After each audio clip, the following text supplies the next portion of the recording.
Bonjour, nous allons aujourd'hui parler de la notion de paysage lumineux, c'est-à-dire de l'ensemble des sources de lumière et des surfaces éclairées qui composent notre champ visuel. Lorsque nous sommes à l'intérieur des bâtiments, ce paysage est essentiellement constitué par les parois et les objets intérieurs. Les vues vers l'extérieur, quant à elles, ne représentent généralement qu'une petite portion de ce que nous voyons. On comprend donc que la clarté et les couleurs des matériaux de revêtement intérieur ont une grande influence sur notre perception des volumes. Ainsi, par exemple, l'emploi de teintes sombres sur les parois aura tendance à donner l'impression que l'espace est plus réduit. De même, un plafond sombre pourra générer une sensation d'écrasement, un effet de grotte. Nous verrons plus tard qu'au-delà de ces effets d'optique, la clarté des matériaux a une grande influence sur la capacité d'amener la lumière de jour dans les parties éloignées des façades. Concernant les vues vers l'extérieur, celles-ci sont essentielles pour le confort et le bien-être des occupants, mais aussi pour la satisfaction au travail. Ainsi, le Code du travail précise que, je cite, les locaux destinés à être affectés au travail comportent à hauteur des yeux des baies transparentes donnant sur l'extérieur, sauf en cas d'incompatibilité avec la nature des activités envisagées. Par ailleurs, la toute nouvelle norme européenne sur l'éclairage naturel, la norme EN 17037, stipule que la qualité de la vue dépend de 3 critères: l'amplitude horizontale, la distance minimum avec les obstacles extérieurs, le nombre de composantes de paysage présentes dans le champ visuel.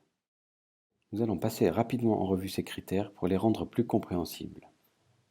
Selon cette norme, l'amplitude horizontale est jugée élevée si l'angle est supérieur à 54 degrés, elle est jugée moyenne si l'angle est supérieur à 28 degrés, et elle est jugée minimum si l'angle de vision est supérieur à 14 degrés.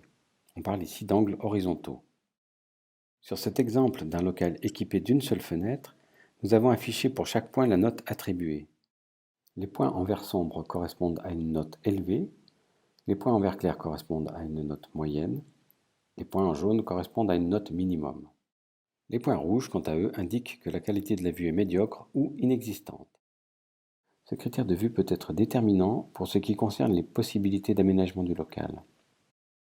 Ici, par exemple, les deux places de travail n'ont clairement pas le même potentiel de vue. Si l'on ajoute une ouverture sur une autre face, on voit que les angles de vision s'additionnent en chaque point et il ne reste qu'une toute petite zone défavorisée. Les possibilités d'aménagement sont ici enrichies. Concernant enfin la distance avec les obstacles extérieurs, le niveau élevé est atteint si la distance est supérieure à 50 mètres.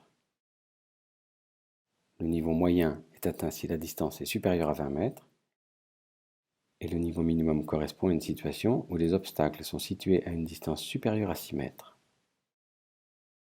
Le dernier critère concernant la vue porte sur les composantes du paysage. Celles-ci sont au nombre de 3. Le ciel, le paysage, végétation, bâtiments en relief, et le sol. La richesse de la vue est jugée élevée si celle-ci comporte simultanément les 3 composantes. Si seulement 2 composantes sont présentes dans le champ visuel, la situation est qualifiée de moyenne. Enfin, si le paysage est l'unique composante visible, la situation atteint seulement le niveau minimum. Cela signifie qu'un local équipé seulement avec des ouvertures en toiture, et qui ne permet donc que la vision du ciel, ne remplira pas les critères concernant la richesse de la vue. Ce qu'il faut retenir, c'est qu'à chaque fois que nous concevons un espace, nous générons un potentiel visuel, un paysage lumineux particulier. Il est important de s'assurer que ce paysage est en adéquation avec l'affectation du local et qu'il favorisera les possibilités d'appropriation de l'espace intérieur par ses usagers.